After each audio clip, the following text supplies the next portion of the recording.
7 years of silence smell like beeswax, stale lavender, and pride. Josephine knew the exact number of floorboards between her bedroom and her husband's study. 142. For 2,555 days, she had never crossed that distance. Arthur had made his indifference clear on their wedding night, leaving the marital bed before the sheets had even warmed. She had matched his retreat with a coldness she hadn't known she possessed. Until the rain came, until the storm tore the roof off the west wing. The morning of the storm began like any other in the sprawling limestone carcass of Oakhaven. Josephine awoke at 6. The air in her bedchamber was notoriously thin, carrying the bitter chill of early autumn that seemed to seep directly through the mortar. She did not ring for her maid immediately.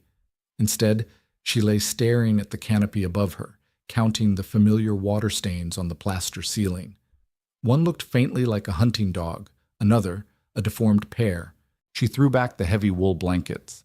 The floorboards were blocks of ice against her bare feet. Josephine didn't mind the cold. Over the past 7 years, she had cultivated a deep appreciation for things that were hard, unyielding, and predictable.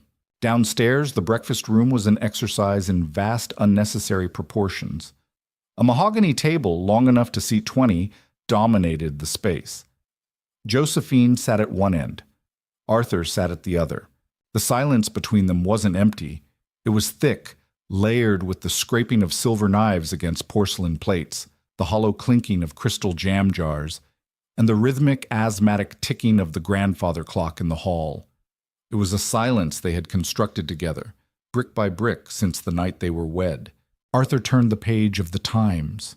The paper crinkled, crisp and dry. Josephine focused on her toast. She could smell the sharp metallic tang of the kippers sitting in a silver chafing dish nearby, warring with the scent of Arthur's shaving soap, sandalwood, and sharp lime. It was a scent that had no business being so familiar to her, given that she had not been within arm's length of the man since 1819. "The glass is falling," Arthur said. His voice was a low, gravelly baritone that always startled her, simply because he used it so rarely in her presence. He didn't look up from his paper. "I have already instructed Thomas to secure the shutters in the conservatory," Josephine replied. Her voice was level, carrying the bored efficiency of a head housekeeper rather than a duchess. She took a sip of her tea. It was lukewarm. She drank it anyway. Arthur finally lowered the newspaper. He was a man worn down by his own edges. He wasn't classically handsome. His nose had been broken in a hunting accident years ago, leaving a slight bump at the bridge, and he perpetually looked as though he hadn't slept in a week. Dark smudges bruised the skin under his pale blue eyes. He wore a dark wool coat that smelled faintly of pipe smoke and damp dog. "The roof over the west wing is failing," he said, his gaze fixed somewhere near the silver coffee pot at the center of the table. "I'll have the men look at it, but if it storms as heavily as the barometer suggests, we may lose the plaster in the upper gallery." "I shall have the maids move the rugs," Josephine said. "Very well." Arthur raised the newspaper again. The conversation was over. Josephine carefully placed her napkin on the table, feeling a familiar dull ache behind her ribs. It wasn't heartbreak. Heartbreak was for young girls who expected poetry and breathless declarations. Josephine was 26, and she expected nothing. Their marriage had been a transaction, her father's industrial wealth in exchange for Arthur's ancestral title. She had known this. Yet, on their wedding night, sitting in her lace gown, she had expected something. A conversation, a touch, a polite attempt at consummation. Instead, Arthur had stood by the window, staring out into the dark. He had smelled of brandy and profound exhaustion. "I will not force myself upon you, Josephine," he had said, his voice stripped of emotion. "Nor will I pretend this is a love match. You shall have your wing, and I shall have mine. We need not make a farce of this." He had walked out, leaving a draft in his wake. Josephine had sat on the edge of the bed for 3 hours, waiting for him to come back and say he was joking. He never did. She stood up from the breakfast table, her chair scraping harshly against the wood floor. Arthur didn't flinch. She smoothed the front of her dark gray morning dress, feeling the stiff, unforgiving fabric under her palms. "I will be in the estate office until noon," she announced to the room at large. She didn't wait for a reply. As she walked down the long, drafty corridor, the smell of beeswax polish and old dust filled her nose. She preferred the dust. It was honest. It settled on everything equally, indifferent to who owned it. By 3 o'clock, the sky over the moors had bruised. The pale gray of the morning thickened into a sickly yellow-green purple. The air inside Oakhaven grew heavy, pressing against the eardrums, smelling of ozone and crushed wet grass. Josephine stood in the library, a massive room lined with thousands of leather-bound volumes that smelled of vanilla, decay, and dry ink. Her fingertips were stained black from the ledgers. The estate was profitable, no thanks to Arthur's ancestors, who had preferred gambling over agriculture. Josephine had spent the last 7 years turning herself into a human ledger, calculating yields, arguing with tenants, finding a grim satisfaction in the perfect alignment of numbers. Numbers made sense. She was reaching for an upper shelf to replace an account book when the library door clicked open. She froze, her arms still extended. Arthur walked in. He didn't see her immediately. He walked straight to the large oak desk in the center of the room, pulling a set of architectural plans from a leather tube. He looked frustrated. His cravat was loose, hanging limply against his throat, and the top button of his waistcoat was undone. He ran a hand through his dark hair, leaving it standing on end. Josephine slowly lowered her arm. The rustle of her skirts gave her away. Arthur's head snapped up. His eyes locked onto hers across the dim room. For a second, neither of them moved. It was a stupid, awkward deer-in-the-headlights moment that made Josephine grit her teeth. They were husband and wife, for God's sake, not intruders. "I apologize," Arthur said stiffly, rolling the plans back up. "I thought you were in the East Wing." "It is your library," Josephine pointed out, her tone drier than the pages in her hands. "I needed the structural layouts for the roof," he said, ignoring her barb. He stayed behind the desk, using it as a barricade. "The wind is picking up faster than anticipated." Josephine stepped out from the shadows of the shelves. The gloom of the afternoon made the room feel uncomfortably intimate. The vastness of Oakhaven usually protected them, offering endless corridors to escape down. But here, boxed in by books and the oppressive weight of the approaching storm, the space felt small. She walked toward the desk. She didn't know why. Usually she would nod and leave, but today the heavy air was making her skin prickle. She stopped on the opposite side of the oak surface. "Let me see," she said. Arthur blinked, clearly taken aback. He slowly unrolled the plans, pinning the corners down with a brass inkwell and a heavy paperweight. Josephine leaned over to look. To do so, she had to step close. Too close. She could hear the slight hitch in his breathing. The smell of him was suddenly overwhelming, no longer just the faint traces left in hallways, but the warm, living scent of a man. Sweat, wool, leather, and beneath it, a sharp, metallic tension. She looked at his hands holding the edges of the parchment. They were large, the knuckles scarred and rough. A jagged white scar ran across the back of his left thumb. She found herself wondering how he had gotten it. 7 years married, and she didn't know the origin of a scar on his hand. A sudden bitter laugh caught in the back of her throat. "The problem is here," Arthur said, his voice a fraction lower than usual. He pointed to a section of the ink drawing. "The joists above the upper gallery are rotting. If the wind gets beneath the slates..." "The water will flood directly into the gallery," Josephine finished, her eyes tracking the lines on the paper. "And then down into the yellow drawing room." Precisely. A heavy silence descended. Josephine realized she was staring at the side of his jaw. There was a small patch of stubble he had missed with his razor that morning. It made him look painfully human, imperfect. A sudden, violent gust of wind slammed against the library windows, rattling the glass in its lead casing. Josephine jumped, a short gasp escaping her lips. Before she could step back, Arthur's hand shot out across the desk. His fingers brushed her wrist, a fleeting, accidental touch. It was like grabbing a live wire. Josephine jerked her hand back as if she'd been burned. She clutched her wrist against her chest, her heart hammering against her ribs like a trapped bird. Arthur pulled his hand back just as quickly, his jaw tightening. He looked at his own fingers as if they had betrayed him. "Forgive me," he muttered, his tone instantly reverting to ice. "I did not mean to startle you." "You didn't," she lied, her voice cracking slightly. She took a deliberate step backward, putting the safety of distance between them. The ghost of his rough fingertips still burned against her skin. It was the first time they had made physical contact since he handed her into a carriage on their wedding day. The first drop of rain hit the window. It sounded like a musket ball. "I have work to do," Josephine said, turning sharply on her heel. "Josephine." She stopped, her hand on the brass doorknob. He rarely used her name. It sounded strange in his mouth. Heavy. She didn't turn around. "Yes?" Arthur was silent for a long moment. She could hear the wind howling outside, gathering speed, tearing through the ancient oaks on the lawn. "Do not go to the upper gallery tonight," he finally said. "It isn't safe." Josephine pushed the door open. "I can take care of myself, Arthur. I've had 7 years of practice." She walked out, pulling the door shut behind her with a definitive click. Her legs felt weak, her pulse racing. She hated him in that moment. She hated him for the sudden, stupid weakness in her knees, and she hated herself for remembering the heat of his hand. The storm did not arrive with a gradual crescendo. It struck Oakhaven with the violent fury of a siege. By 10 o'clock, the house was pitching in the wind like a ship at sea.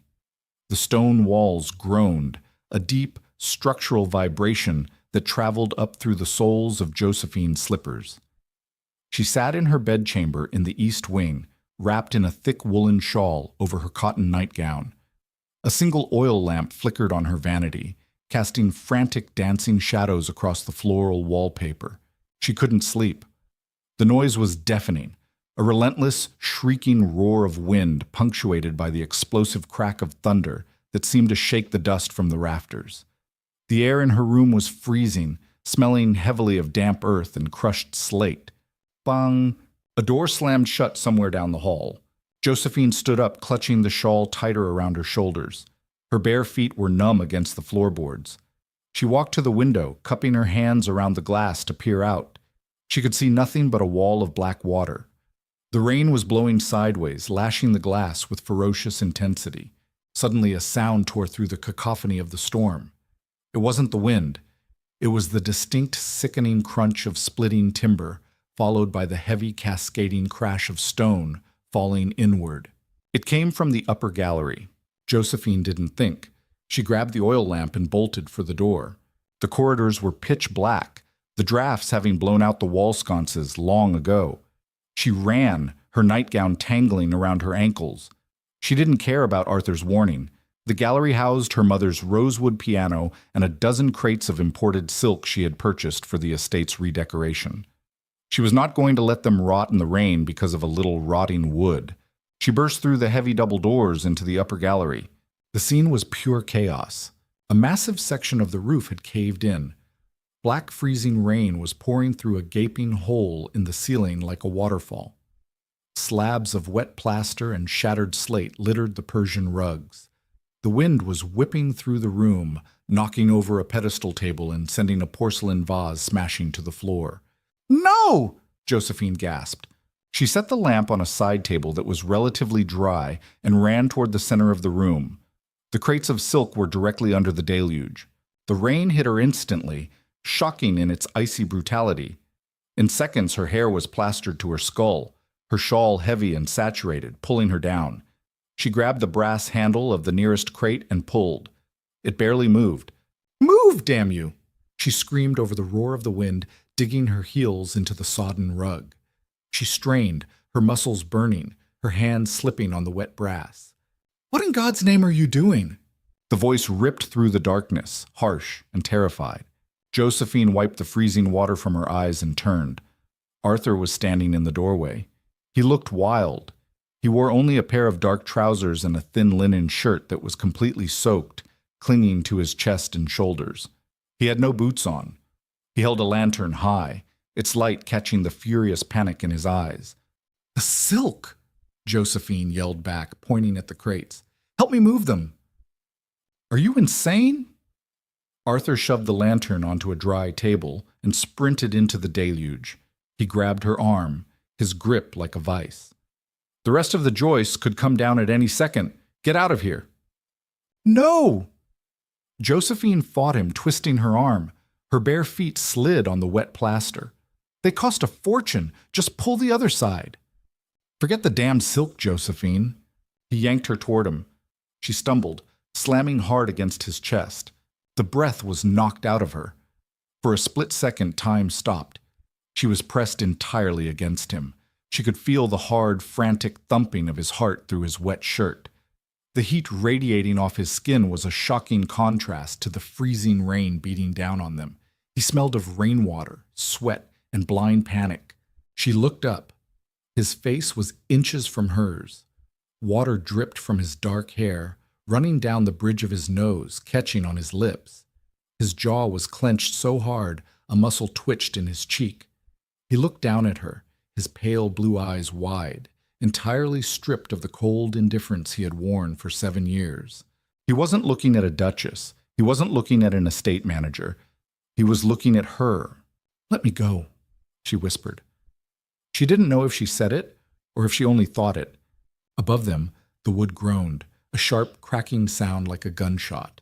Arthur didn't hesitate. He wrapped both arms around her waist, lifting her entirely off her feet.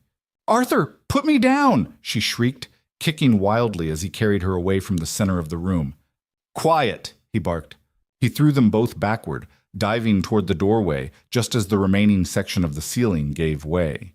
A massive oak beam crashed down exactly where they had been standing a second before, shattering the crates of silk into splinters. A tidal wave of plaster, water, and slate exploded across the room. Arthur twisted in midair, taking the brunt of the fall. They slammed onto the floorboards in the hallway, sliding several feet on the wet wood before coming to a hard stop against the baseboards.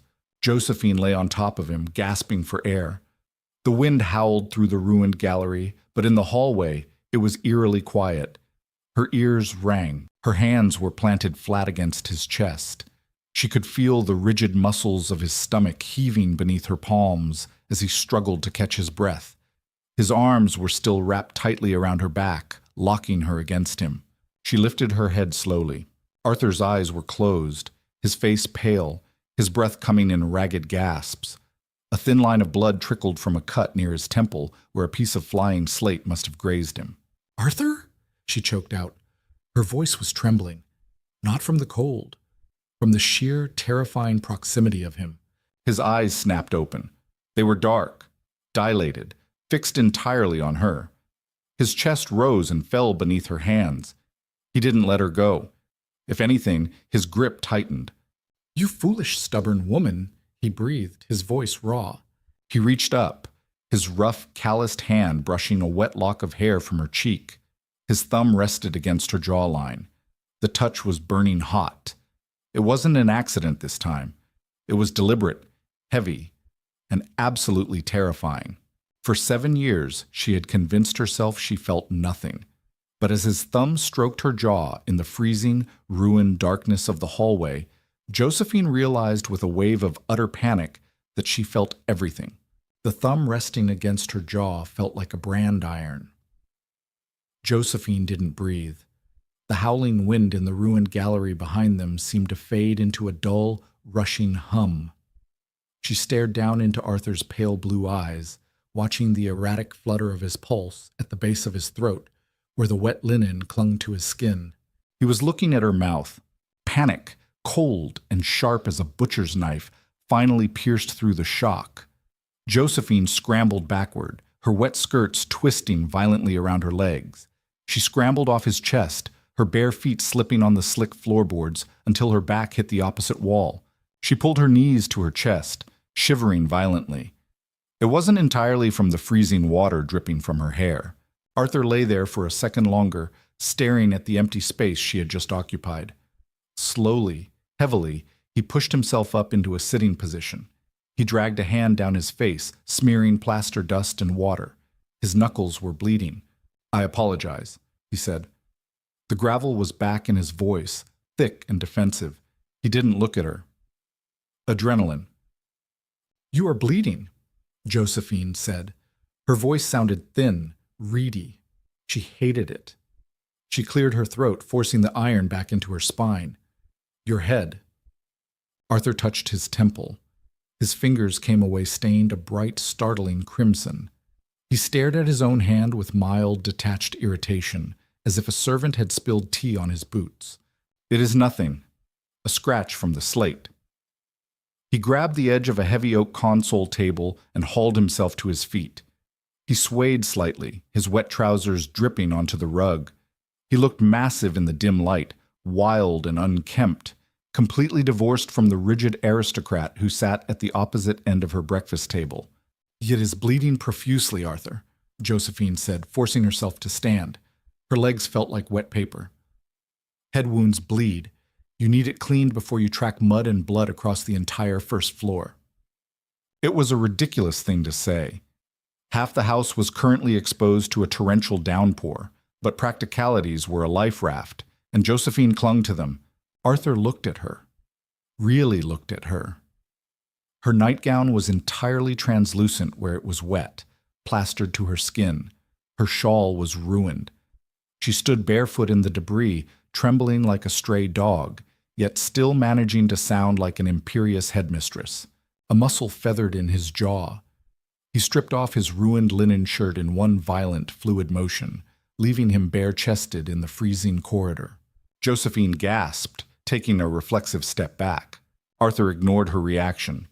He balled the wet shirt up and pressed it hard against his bleeding temple. The pale expanse of his chest was corded with muscle and marred by a large, faded burn scar across his left rib cage. Another thing she hadn't known about her husband. "Go to your room, Josephine," he said, his voice flat. "Get out of those wet clothes before you catch your death. I will wake Thomas and have the men board up the gallery doors." "I am perfectly capable." "Go to your room." It was a command, laced with a sudden, vicious exhaustion. He finally turned his eyes back to her, and the raw vulnerability she had seen seconds ago was gone, replaced by a shuttered, windowless facade. "You have played the martyr enough for one night. Go." He didn't wait for her to argue. He turned and walked down the dark corridor, his bare feet leaving faint, bloody heel prints on the polished floorboards. Josephine stood alone in the dark. The cold finally bit through her bones, her jaw clamped shut to keep her teeth from chattering. She looked down at her hands. They were covered in white plaster dust, except for her palms, which were entirely clean. They had been wiped clean when she pressed them against his chest. She turned and ran toward the east wing, hating the tears of pure, irrational frustration that pricked the corners of her eyes. Morning broke with a sickly, washed-out light. The storm had died, leaving behind a silence so profound it made Josephine's ears ring. She sat at her vanity, staring at her reflection in the spotted mirror. Her maid, a quiet girl named Martha, was vigorously brushing Josephine's damp hair. Josephine's skin was pale, taut over her cheekbones, and dark purple shadows bruised the skin beneath her eyes. She hadn't slept. Every time she closed her eyes, she felt the violent, breathless impact of Arthur pulling her down, the heat of his skin, the smell of rain and panic. "Shall I lay out the dark blue merino, Your Grace?" Martha asked softly. "The gray," Josephine corrected, her voice mechanical. "The heavy wool. It will be freezing in the lower halls today." By the time she descended the main staircase, the house was already buzzing with chaotic, suppressed energy. Maids were rushing back and forth carrying buckets of blackened water and ruined Persian rugs. The smell of wet plaster, damp soot, and rotting wood hung heavy in the air. Josephine bypassed the breakfast room. The thought of sitting at the long mahogany table felt physically impossible today. Instead, she walked directly to the upper gallery. The heavy double doors had been propped open. A crew of 4 men from the estate were already inside, dragging heavy canvas tarps across the yawning hole in the roof. The sky above was a pale, bruised blue. Arthur was standing in the center of the devastation. He was fully dressed in his usual riding clothes, a dark wool coat and high leather boots.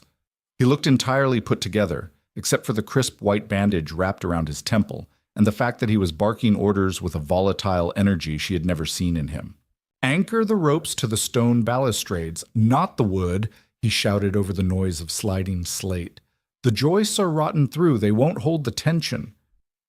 Josephine stood in the doorway, her hands folded neatly over her stomach, hiding the way her fingers dug into her own flesh. She looked at the corner of the room. The crates of imported silk were completely pulverized beneath the massive oak beam that had nearly crushed them both. Shreds of emerald green and gold fabric were mixed with the wet mud and plaster, ruined beyond salvage. Thousands of pounds destroyed in an instant. She felt absolutely nothing looking at it. Arthur turned sharply, sensing her presence. He stopped mid-sentence. The men on the roof kept working, completely oblivious to the sudden, suffocating drop in atmospheric pressure within the room. He stared at her across the wreckage. Josephine stared back. The silence between them was different this morning.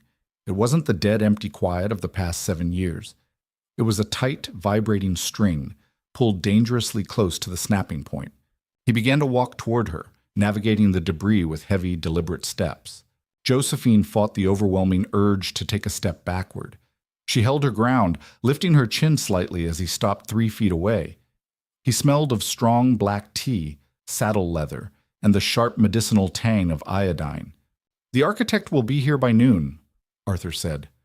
His voice was strictly business, but it lacked its usual icy detachment. It sounded strained. "The silk is ruined," Josephine said, looking past his shoulder at the crushed crates. "Yes, it will need to be written off in the ledgers." "Josephine," Arthur said softly. Her eyes snapped back to his face. He was looking at her with an expression she couldn't parse. It wasn't anger. It wasn't indifference. It looked horribly like regret. "Are you injured?" he asked, his gaze dropping to her arms.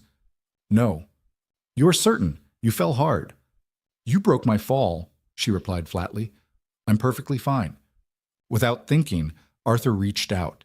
He caught her right hand, lifting it between them. Josephine stopped breathing. His fingers were warm, rough through his leather riding gloves. He turned her hand over. A massive, ugly purple bruise ringed her right wrist, precisely in the shape of his grip where he had yanked her away from the falling beam. Arthur stared at the bruise. His jaw clamped shut, a muscle leaping violently beneath his skin.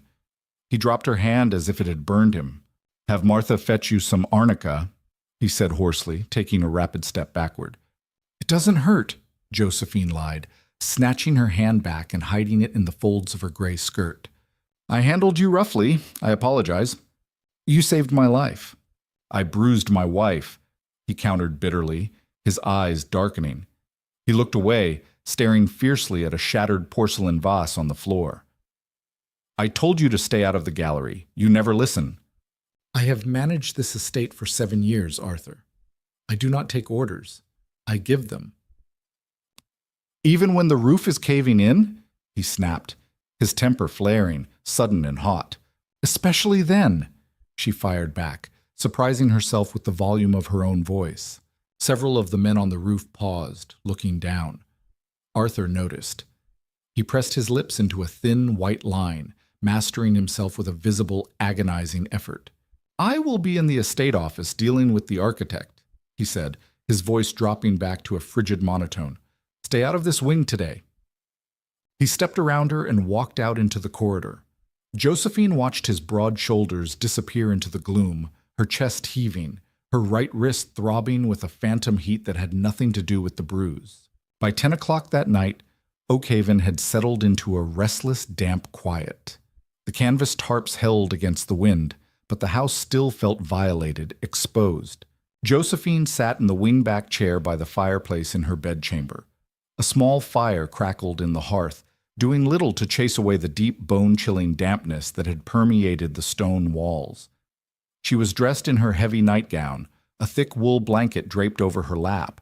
In her lap sat the estate ledger. She had been staring at the same page of grain yields for 45 minutes. The numbers were meaningless black scratches. Her mind kept looping back to the gallery, to the sheer, terrifying strength in Arthur's arms, to the harsh self-loathing in his voice when he looked at the bruise on her wrist. "I bruised my wife." He had said it as if it were a mortal sin. This man who had ignored her existence for 2,555 days was agonizing over a bruise that had saved her from being crushed to death. It made no sense. Nothing made sense anymore. The carefully constructed, frozen architecture of their marriage had sustained a massive structural blow, and Josephine didn't know how to fix it. Worse, she didn't know if she wanted to. She closed the ledger with a heavy thud, dropping her head back against the chair. Knock, knock. Josephine froze. The sound was sharp, distinct, and came from her bedroom door. Her maid never knocked at this hour. The servants knew better than to disturb her past 9 unless the house was literally on fire, which, given yesterday, wasn't entirely outside the realm of possibility. She set the ledger on the floor and stood up, pulling the wool blanket tightly around her shoulders like armor. "Who is it?" she called out, her voice unnaturally loud in the quiet room. Silence. Then, a low, gravelly voice vibrated through the heavy oak. "It is Arthur." Josephine's heart slammed against her ribs. She stared at the brass doorknob as if it were a poisonous snake. Arthur had never been to her room, never. The geography of their separation was absolute. He had his wing, she had hers. 142 floorboards separated them, and he had just crossed every single one. She walked slowly to the door. Her hands were shaking. She forced them to stop, taking a deep breath, and turned the brass knob, pulling the door open a few inches. Arthur stood in the dimly lit corridor. He had discarded his coat and cravat. He wore only dark trousers and a slightly wrinkled white shirt, the sleeves rolled up to his forearms. The white bandage still starkly contrasted against his dark hair. In his right hand, he held 2 heavy crystal glasses. In his left, a dusty, unlabeled bottle of amber liquid. He didn't look at her face.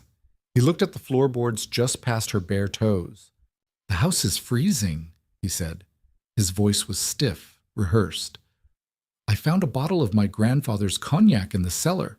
I assumed you might require something to cut the chill."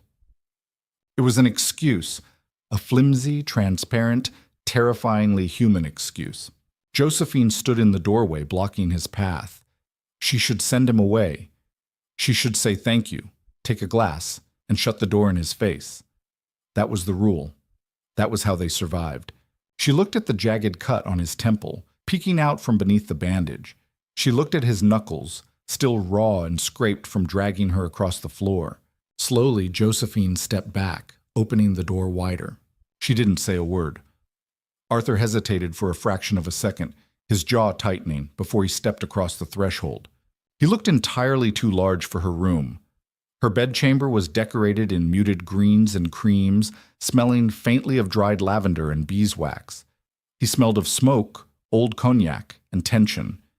He looked around the room as if he were walking into a hostile foreign country, his eyes lingering on the neat pile of books on her nightstand, the embroidered pillows on the bed he had never slept in. He walked to the small table near the fire and set the bottle down. He poured 2 measures of the dark amber liquid. His hands were completely steady, but the muscles in his forearms were corded tight. He held a glass out to her. Josephine walked over and took it. Their fingers didn't brush this time. They were both hyper-aware of the space between them, ensuring a full inch of air remained. "Thank you," she said, her voice quiet. Arthur didn't reply. He took a long swallow from his own glass, staring into the flames of the hearth. The firelight cast long, flickering shadows across his face, highlighting the harsh bump on his broken nose and the exhaustion etched deep around his eyes. Josephine took a sip. The cognac was incredibly smooth, burning a hot, welcome trail down her throat and settling into a warm pool in her stomach. They stood in silence for 3 full minutes. The only sounds were the popping of the sap in the firewood and the heavy, rhythmic ticking of the small mantel clock. "I'm having the gallery permanently closed off," Arthur said suddenly, breaking the quiet. He didn't look away from the fire. "Once the roof is patched, the doors will be locked. We will not use that space again." "Why?" Josephine asked, frowning. "It is one of the finest rooms in the house." "Because every time I look at it, I will see that beam coming down on your head," he said. The bluntness of his words struck her physically, like a blow to the chest. Josephine stopped breathing. She stared at his profile. "I would have moved in time," she said defensively. Arthur finally turned his head to look at her. A harsh, bitter laugh escaped his lips, lacking any trace of humor. You would have died, Josephine, for a crate of silk. He took a step toward her. The polite distance evaporated.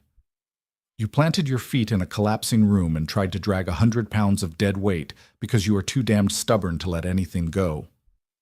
I'm not stubborn. I am responsible, she flared, her grip tightening on the crystal glass. Someone has to care for this house. Someone has to maintain what is left of this family's legacy, since you clearly have no interest in doing so. It was a low blow, a cruel 7-year-old resentment bubbling to the surface. Arthur flinched as if she had slapped him. The anger in his eyes shattered, leaving behind something utterly devastated. He looked down at his glass, swirling the remaining amber liquid. You think I don't care, he said, his voice dropping to a harsh whisper. You think I left you in this wing, alone, out of spite. I think you left me alone because you did not want a wife, Josephine said, her voice shaking despite her desperate attempt to keep it level. You wanted a bank draft. My father provided it. You provided the title. The transaction was complete. Is that what you believe? Arthur looked back up at her, his eyes burning with a dark, intense heat that made her heart stutter. That I didn't want you? You walked out on our wedding night, Arthur. You stood by the window, told me you would not make a farce of this marriage, and you left. A tear broke free, hot and humiliating, tracking down her cheek. She wiped it away furiously with the back of her hand. You did not touch me. For 7 years, you did not so much as graze my hand until yesterday. Do not stand in my bedroom and pretend otherwise. Arthur stared at her. The air between them was so thick, so heavily charged with years of unspoken grief and rage, that Josephine felt she might suffocate.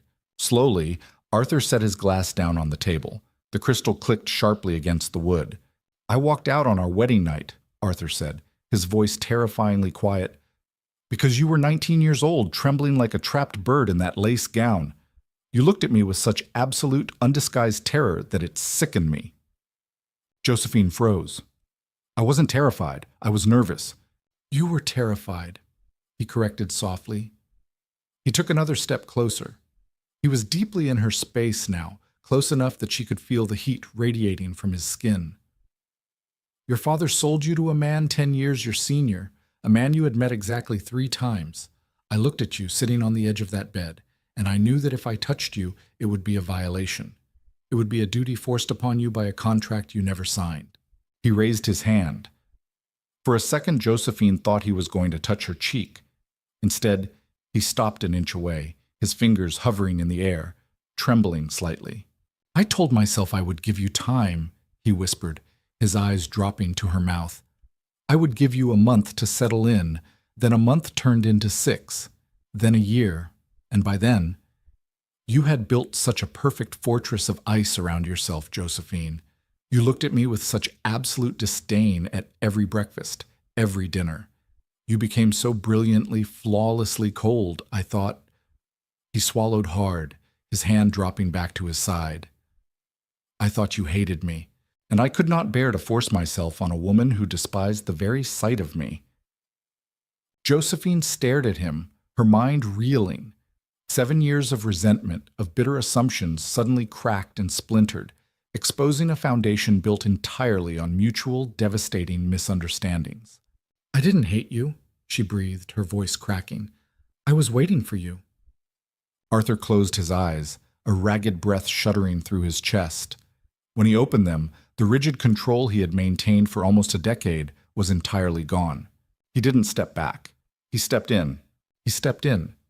It was a single, definitive movement that erased the 142 floorboards, the 7 years, and the inch of remaining air between them. Arthur didn't pull her into a desperate, theatrical embrace. His hands came up, hovering for a fraction of a second before settling on her shoulders. They were heavy. They were trembling. Josephine's breath hitched, a sharp, audible gasp that seemed to fill the quiet room. She looked up at him. The bandage on his temple was stark white, but his eyes were incredibly dark, searching her face with a frantic, terrified intensity. He was waiting for her to flinch, He was waiting for the ice to reform. She didn't flinch. She let her crystal glass slip from her fingers. It hit the thick wool rug with a dull thud, the remaining cognac spilling into the fibers, filling the air with the sharp scent of alcohol and oak. Arthur let out a sound that was half groan, half sigh, the sound of a man who had been holding his breath for a decade.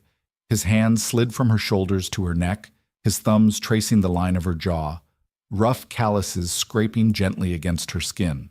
He leaned down. The kiss was not gentle. It was a collision. It was awkward and punishing. A collision of teeth and cold lips that quickly surrendered to a desperate, consuming heat. Josephine grabbed the front of his wrinkled shirt, her knuckles turning white, twisting the linen in her fists, as if she needed an anchor to keep from spinning off the earth. He tasted of the cognac, sharp and dark, mixed with the metallic tang of his own exhaustion. He pulled her flush against his chest. The heavy wool blanket she had draped around herself slid off her shoulders, pooling uselessly around her ankles. She didn't notice the cold. All she could feel was the hard, unyielding wall of his body, the frantic thumping of his heart echoing against her own ribs. He broke the kiss, dragging his mouth across her cheek, pressing his face into her hair. His breathing was ragged, harsh in the quiet room. "Josephine," he muttered, her name catching in his throat. It sounded like a prayer uttered by a man who had long ago stopped believing in God. "Don't stop," she whispered. Her voice sounded entirely foreign to her, raw, stripped of its usual clipped efficiency. Arthur pulled back just enough to look at her. His chest was heaving. He reached down, his fingers finding the delicate ribbon tying her heavy nightgown at the collar. He pulled it. The knot came undone with a soft, whispery friction. They moved toward the bed, the vast four-poster monstrosity that she had slept in alone for 2,555 nights. Their progress was terribly clumsy. Josephine tripped on the hem of her nightgown. Arthur caught her, his hip bumping hard against the solid oak bedpost. There was no graceful swooning. There was only the frantic, messy reality of two people who had forgotten how to touch, desperate to learn all at once. When they finally fell onto the mattress, the springs groaned in protest. Arthur braced his weight on his forearms, hovering over her. The firelight cast half his face in shadow, illuminating the jagged bump of his broken nose and the exhaustion lines framing his mouth. He looked down at her, pinning her with a gaze so vulnerable it made her chest ache. Slowly, deliberately, he reached down and pushed the heavy cotton fabric of her gown off her shoulders. The cool air of the room hit her bare skin, raising goosebumps along her arms. Arthur let out a shaky breath, his eyes tracing the line of her collarbone. "You are freezing," he said, his voice thick. "I'm perfectly fine," she replied, reaching up to thread her fingers through his dark, messy hair. He lowered his head, pressing his open mouth against the hollow of her throat. The heat of him was staggering. Josephine arched her back, a soft, involuntary sound escaping her lips. The physical act of claiming a marriage after 7 years of barren silence was not a seamless affair. It was marred by hesitation, by sudden freezes when a hand moved too quickly, by the awkward negotiation of limbs and heavy blankets. When Arthur pulled his shirt off, tossing it blindly onto the floor, Josephine finally felt the raised, uneven texture of the burn scar on his ribs beneath her fingertips. She traced it, feeling the way his muscles jumped in response. An explosive charge in the peninsula. He whispered into the dark, answering the question she hadn't asked. "Before I inherited. Before you." "It doesn't matter," she said, pulling him down. When he finally settled his weight fully over her, the intrusion was a sharp, grounding shock. Josephine buried her face in his neck, breathing in the scent of smoke and sweat, grounding herself in the solid reality of him. It wasn't perfect. It hurt, initially, the rigid, unused muscles of her own body fighting the sudden intimacy. But Arthur stopped, holding perfectly still, murmuring quiet, breathless reassurances against her temple, until the tension finally broke, bleeding out into a heavy, consuming rhythm. For the first time since she had arrived at Oakhaven, the crushing silence of the house was completely drowned out. Morning is a cruel and honest investigator. It strips away the protective shadows of the night, leaving only cold, flat truth. Josephine woke to the smell of dust and the heavy, unfamiliar weight of an arm draped across her waist. She lay perfectly still. Her eyes tracked the familiar water stains on the plaster ceiling, the hunting dog, the deformed pear. But the air in the room was different. It didn't smell solely of stale lavender. It smelled of him. She turned her head an inch. Arthur was fast asleep, his face buried in the pillow next to hers.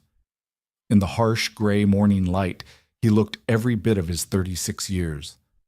The stubble on his jaw had darkened into a shadow, and the white bandage on his temple was slightly askew. His chest rose and fell in a deep, even rhythm. Panic, sharp and familiar, clamped down on Josephine's windpipe. The instinct to retreat was a reflex honed over 7 years. Last night had been an anomaly, fueled by adrenaline, near death, and grandfather's cognac. Now it was Tuesday morning.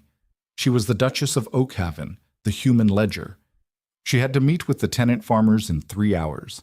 She had an estate to run. She could not lie naked in a bed with a man she barely knew. Carefully, agonizingly slowly, she lifted his heavy, scarred hand from her waist. She slid out from under the covers. The cold air hit her skin like a physical blow. She grabbed her discarded dressing gown from the floor, wrapping it tightly around herself, tying the sash with jerky, panicked movements. She needed to get to her wash basin. She needed to pin her hair up. She needed her armor. Running away? The voice was rough with sleep, thick with the morning gravel. Josephine froze halfway to the washstand. She slowly turned around. Arthur was awake. He hadn't moved, but his eyes were open, tracking her every movement. The vulnerability of the night before was gone, replaced by a guarded, shuttered look that made her stomach drop. He pulled the sheet up over his chest, a defensive barrier. "I am not running," Josephine said. Her voice sounded defensive, high-pitched. "It is past 7. I have the accounts to finalize before the architect returns." Arthur stared at her. The silence stretched, thick and suffocating, exactly like the silence across their breakfast table. He regrets it, Josephine thought, the realization hitting her like a physical blow to the sternum. He regrets it, and he is trying to figure out how to put the ice back. She lifted her chin, calling upon every ounce of aristocratic pride her father had bought for her. "I shall have Martha prepare a bath for you. You may use the dressing room. We need not make an issue of this, Arthur." It was the exact tone she used to discuss failed crops.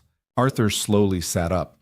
The sheet fell to his waist, exposing the scarred expanse of his chest. He didn't look angry. He looked profoundly tired. "Do not do this, Josephine," he said quietly. "Do what?" she asked, adjusting the cuffs of her robe with trembling fingers. "Mawao, build the wall back up. Not today." He swung his legs over the side of the bed, planting his bare feet on the floorboards. "I spent 7 years believing you despised me because I was too proud and too afraid to ask you the truth. I will not spend another 7 years pretending last night didn't happen, because you are too terrified of the daylight." "I am not terrified," she snapped, her back rigidly straight. Arthur stood up. He didn't bother looking for his discarded trousers. He walked completely bare across the room, closing the distance between them until he was standing a foot away. Josephine's eyes involuntarily dropped to his chest, then snapped back up to his face, her cheeks burning furiously. He didn't touch her. He just stood there, letting her see him, flawed, unkempt, entirely stripped of his title and his pretense. "You're terrified," Arthur said gently, "because for 7 years, numbers and ledgers have never hurt you. I can hurt you." Josephine swallowed hard, her throat clicking audibly in the quiet room. She looked at the fresh scrape on his knuckles, the bruised skin around his eyes. "Yes," she whispered, the admission tasting like ash on her tongue. "You can." Arthur reached out, slowly this time, giving her ample time to step back. She didn't. He took her right hand, his thumb resting gently against the ugly, yellowing purple bruise circling her wrist. "I bruised my wife," he repeated, the words lacking the bitter self-loathing of yesterday, replaced by a quiet, steady vow. I will spend the rest of my life ensuring I never leave another mark on you that you do not ask for. He lifted her wrist, pressing a dry, warm kiss against the center of the bruise. The gesture completely dismantled her. The rigid posture she had maintained for years finally collapsed. Josephine let out a shaky, shuddering breath and stepped forward, burying her face against his bare shoulder. Arthur's arms wrapped around her instantly, pulling her tight against him, burying his face in her messy, unpinned hair. "The architect will have to wait," he murmured against her ear, his breath warm. "The tenant farmers are expecting me," she argued weakly, her voice muffled against his skin. "Let them talk to the steward," Arthur replied, his hand sliding down her back to rest on her waist. "Today, you are dealing with me." 3 months later, the smell of damp plaster and ozone was entirely gone, replaced by the sharp, clean scent of fresh pine and boiled linseed oil. The winter had set in hard over the moors, locking the estate in a quiet white freeze. But inside Oakhaven, the atmosphere had irrevocably shifted. Josephine sat in the estate office on the ground floor. The room was heated by a massive stone fireplace that blazed merrily, a stark contrast to the drafty misery of previous winters. She wore a dark green wool dress, practical but soft. A ledger lay open in front of her, but for once she wasn't looking at the numbers. She was staring out the window, watching the frost creep across the leaded glass. The heavy oak door unlatched and pushed open. Arthur walked in. He wore heavy riding boots caked with fresh snow, a thick wool coat, and leather gloves. His face was red from the biting wind, and his dark hair was windblown. He looked entirely alive. The dark, bruised exhaustion that used to live permanently under his eyes had faded, replaced by a sharp, quiet energy. "The upper gallery is sealed," he announced, pulling off his gloves and tossing them onto a side table. "The final slates were laid this morning before the freeze hit. It will hold." "You oversaw them yourself?" Josephine asked, turning her chair toward him. "I trust the foreman, but I prefer to look at the joists myself," he said, walking toward the fire to warm his hands. He rubbed them together, the heat radiating off his wool coat. "We won't have another collapse." Good." Josephine looked back at her ledger. "Because the cost of replacing the roof has entirely consumed the surplus from the autumn harvest. If we have to fix it again, I shall have to sell the silver." Arthur turned his back to the fire, leaning against the stone mantelpiece. He looked at her, a slow, incredibly rare half-smile tugging at the corner of his mouth. "You would sell my grandmother's silver before you sell a single acre of this land, wouldn't you?" "The land produces wheat, Arthur," she replied primly, picking up her dip pen. "The silver merely requires polishing." Arthur let out a low chuckle, a sound that she had grown to fiercely covet over the past 12 weeks. It was a sound that belonged only to her. Their transition from hostile roommates to whatever they were now had not been seamless. There had been arguments. Josephine was too used to complete control over the estate. Arthur was too used to absolute solitude. They had clashed over crop rotations, over servant wages, over the simple, messy reality of sharing space. But the silence was dead. When they argued, they shouted, and when the shouting stopped, they didn't retreat to separate wings. Arthur walked over to the desk. He didn't stop on the opposite side as he used to. He walked around it, coming to stand behind her chair. He placed a heavy, warm hand on her shoulder. Josephine leaned back slightly, resting her head against his stomach, closing her eyes as the scent of cold air, horse, and familiar sandalwood washed over her. "The architect sent the final bill for the interior plaster," Arthur said, his voice rumbling through his chest against her head. "I left it on the hall table." "I will review it tomorrow," she murmured. "No." Arthur reached down, his fingers gently tracing the line of her collar. "You will leave it until Monday. Tomorrow is Sunday. We are riding out to the north boundary." Josephine opened her eyes, looking up at him upside down. "It is freezing, Arthur. The ground is solid ice." "Then we will ride slowly," he countered, leaning down to press a brief, firm kiss against her forehead. "You need to leave this office. You're turning into a ledger." "Someone has to keep track of the ruin," she teased, though the bite was entirely gone from the words. "We are not ruined, Josephine," he said softly, his pale blue eyes holding hers with a quiet, profound certainty. We just had to tear the house down to build it right. He straightened up, squeezing her shoulder one last time. I am going to change out of these boots. Do not stay in here until dark. I won't, she promised. She watched him walk to the door. He didn't look like a duke from a storybook. His nose was still crooked, his knuckles were still permanently rough, and he was stubborn to a fault. But as he pulled the door shut behind him, leaving a draft of warmth in his wake, Josephine looked back down at her open ledger. She reached out, gently closed the heavy leather cover, and pushed it away. For the first time in 7 years, she didn't need to count the floorboards between them. And that brings us to the end of Josephine and Arthur's story, proving that sometimes the strongest foundations are built only after the walls have completely crashed down. If you enjoyed this journey through the stormy halls of Oakhaven and want to hear more deeply grounded, emotional historical dramas, please hit that like button and subscribe to the channel. Don't forget to share this video with fellow storytelling fans, and leave a comment below telling me which part of their reconciliation was your favorite. Your support helps bring more stories to life. See you in the next video.